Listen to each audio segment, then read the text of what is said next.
On Sunday, dads across Australia were celebrated by their families for Father's Day, whether in person or virtually. But for new dads, Australia has one of the least generous parental leave schemes in the developed world. And Australian fathers have been reluctant to access what little leave is available to them. To coincide with Father's Day, our team has released a new report, Dad Days: How More Gender Equal Parental Leave Would Improve the Lives of Australian Families. And with me to discuss this very topic is none other than the Grattan CEO, Danielle Wood, and Senior Associate Owain Emslie, who are both authors of this report. So I know both of you are parents managing lockdown life and producing a Grattan report at the same time. How's it going?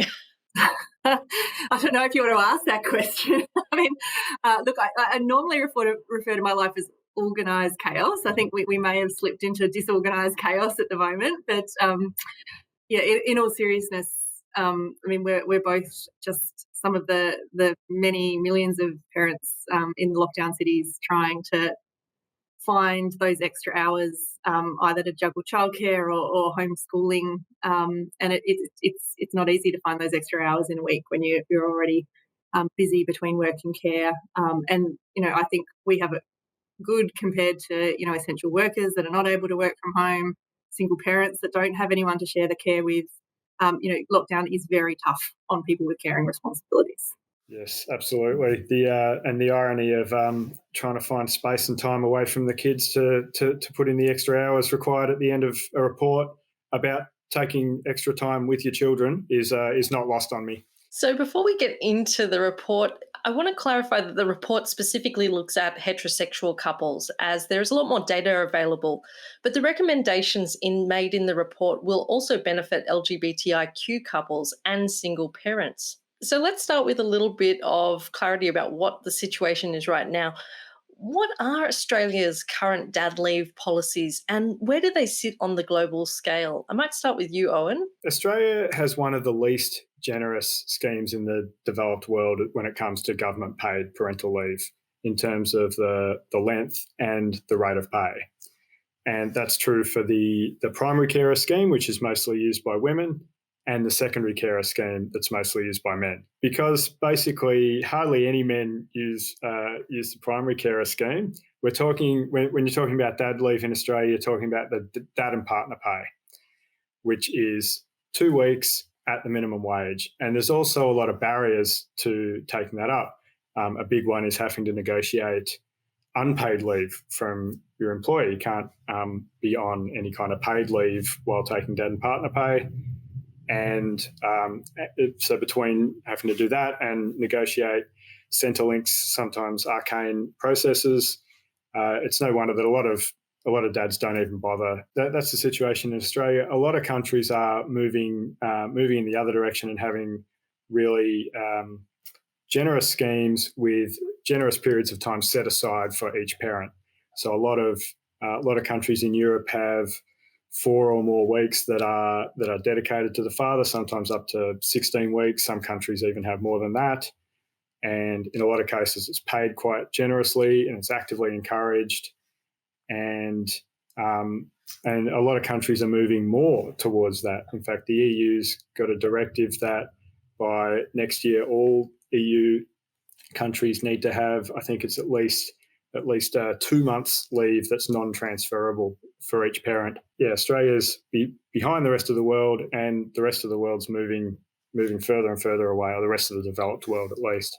So this Dad Days report is a follow-up to your 2020 report, Cheaper Childcare. And in that you found and presented some shocking statistics about women's unpaid labour, especially around caring for children. Danny, do you mind talking us through that? That's right. So what we found, which was really surprising to me, was that Australia has some of the most gendered division of labour in the OECD. So when we look across the population, Australian women on average do about 2 hours more unpaid work per day than men, and Australian men do on average about 2 hours more paid work than women. And when you kind of drill down into those averages, you really see that this big chasm opens up when children are born. So after the birth of a child, big rise in mothers' caring responsibilities, big rise in household load, correspondingly big drop in paid work. And those patterns tend to persist. They sort of slow down a bit, but they are still there even a decade later. On the other hand, when a man has a child, we actually don't see much of a shift in time use. A bit of an increase in caring load. Paid work basically continues on as it were before the child was born. And so that's really what's driving that big gendered split that we see in Australia. That feeds into other things that really matter, things like the lifetime earnings gap. We identified in that same report, Kat, that there's about a $2 million difference in lifetime earnings between men and women that have children in this country. So because of that, coming out of the workforce for a period when a child is born, perhaps returning part-time, being on a more flexible, probably lower earning career track, that has very big implications for women's lifetime earnings. That in turn has implications for women's economic security. So if every couple shared money equally and stayed together forever, maybe that wouldn't be such an issue. But we know couples do break up, and we see a big problem with, for example, older women in poverty. And often those are older women that have experienced divorce, and the fact that they had those lower lifetime earnings really comes to bite.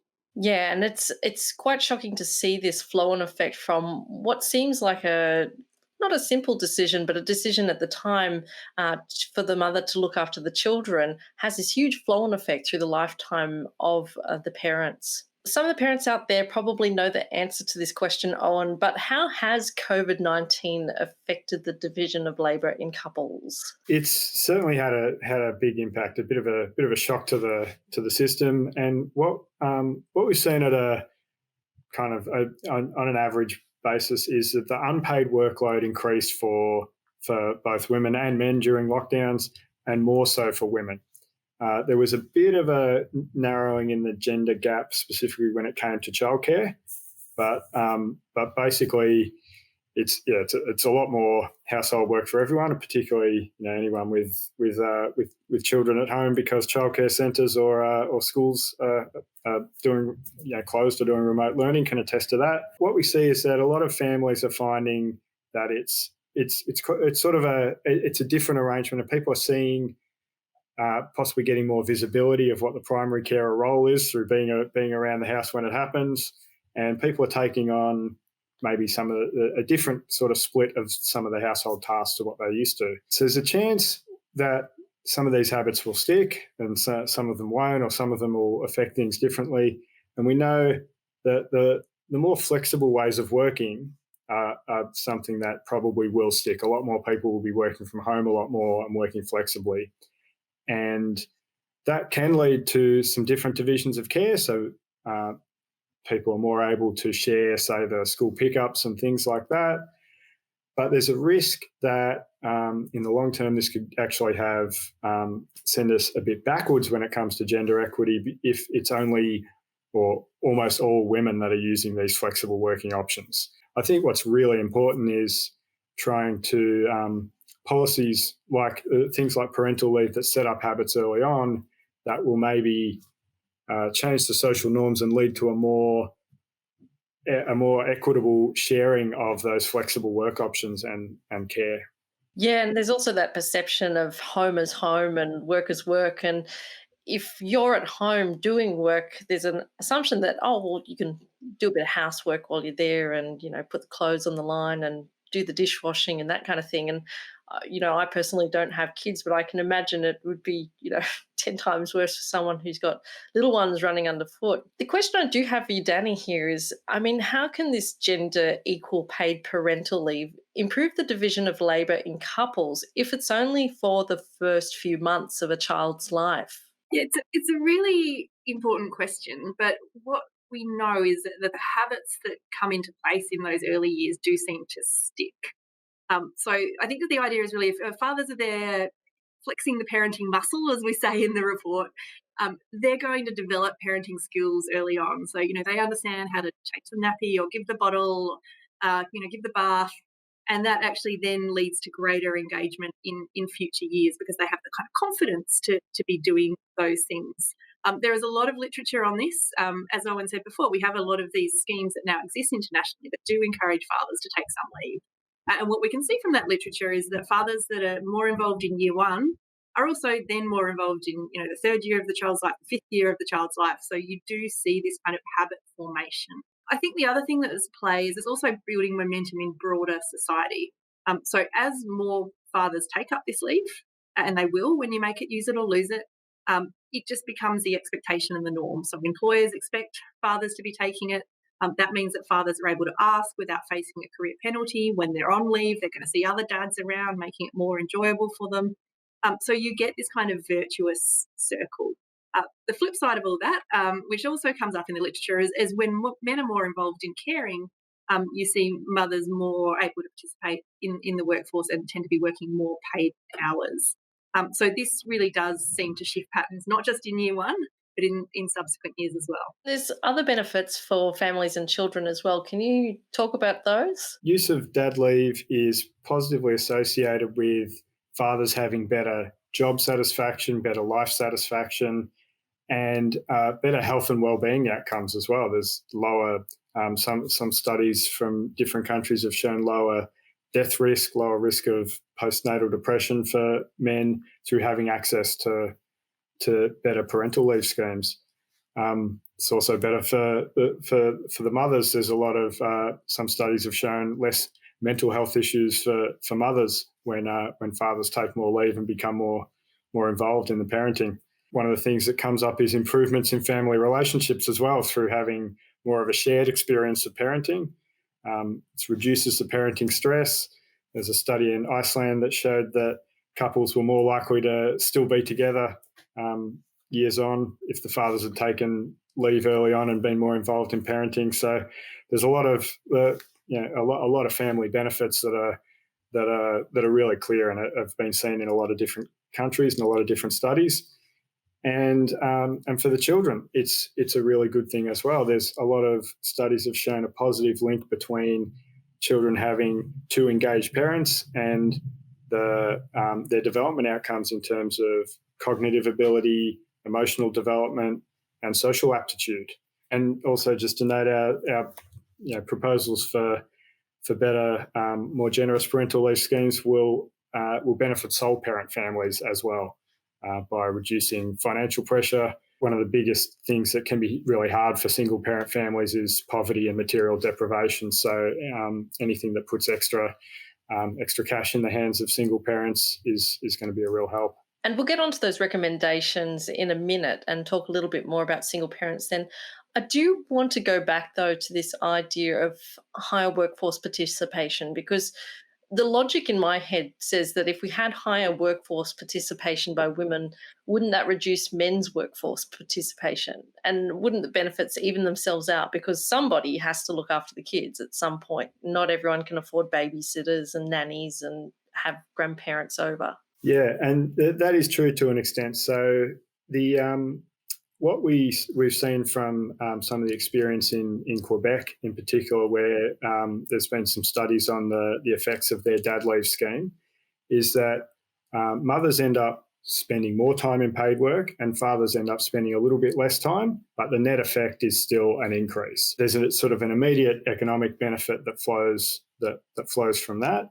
But so that's kind of the short-term economic hit.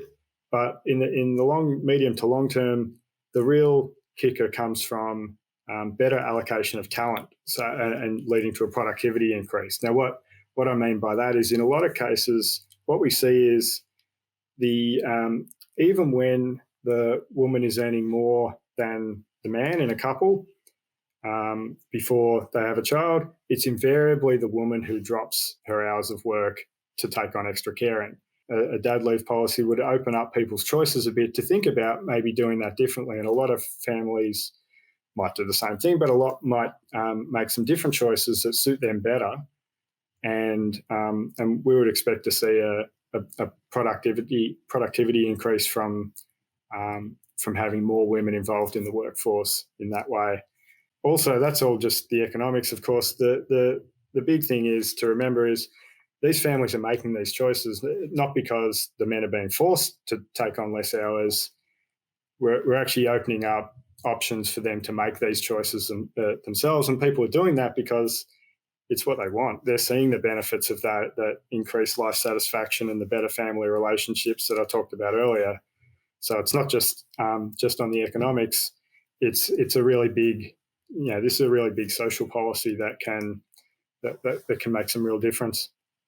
So, Danny, I want to talk about your recommendations in the report. And there are a lot of ways we could introduce gender equal parental leave, especially having looked at a lot of the different programs around the world. What do you think is the best solution here for Australia? Word best is always a bit of a loaded one. But look, where we landed, Kat, was what we're calling a 6-12-6 proposal. So the idea that you have 6 weeks allocated to each parent, 12 weeks to share between them. If mothers still want to take the 18 weeks that they currently can under the government scheme, they can do that. You have set aside an extra component of leave for dads and partners. And we're also proposing a bonus 2 weeks if both parents take their full allocation. So what that does is really supercharge the incentive for fathers to take that 6-week allocation, because it means that it'll be an additional 2 weeks for the family to use as they want. So under that model, families can get up to 26 weeks, up from the current 20 weeks. So a sort of a big improvement in total allocation. As Owen mentioned before, we would be recommending that single parents get the full 26 weeks. That's really important, I think, to recognise the additional both financial and emotional challenges of single parenting, and we want to make sure that single parents are looked after. So that is substantially more generous than the current scheme, about 25% more generous. We did also look at models that I sort of say are a bit closer to the kind of full Scandi version, so longer leave. So we looked at models like 12, 12, 12, so 12 weeks for each and 12 to share, as well as upping the rates of pay. So the current scheme pays at minimum wage. That's what we've recommended continues. But we look at what would a scheme look like if you're paying at 80% of average weekly earnings, or even 80% of pre-baby earnings, which is more in line with some of the European schemes. Those types of schemes, understandably, are substantially more expensive, more in the realm of several $1 billion when you make it longer and higher paid. We think that's probably unlikely to get traction in the current fiscal environment. And on top of that, I think schemes that are tied to pre-baby earnings are really hard to get to fly in Australia. We've got a really strong culture of means-tested welfare, and the idea that someone's getting more from the government based on what they earn prior to the baby being born is something I think that doesn't kind of play well in the Australian electorate. So we think the 6-12-6 plus 2 bonus weeks is a really good and positive step forward. We think it's generous enough to attract substantial uptake amongst fathers, and we're really encouraging the government to build in a lot of flexibility. So allow leave to be taken concurrently or separately, taken at different points in the child's first 2 years. We really just want to make it as accessible as possible and get families using it in the way that works for them.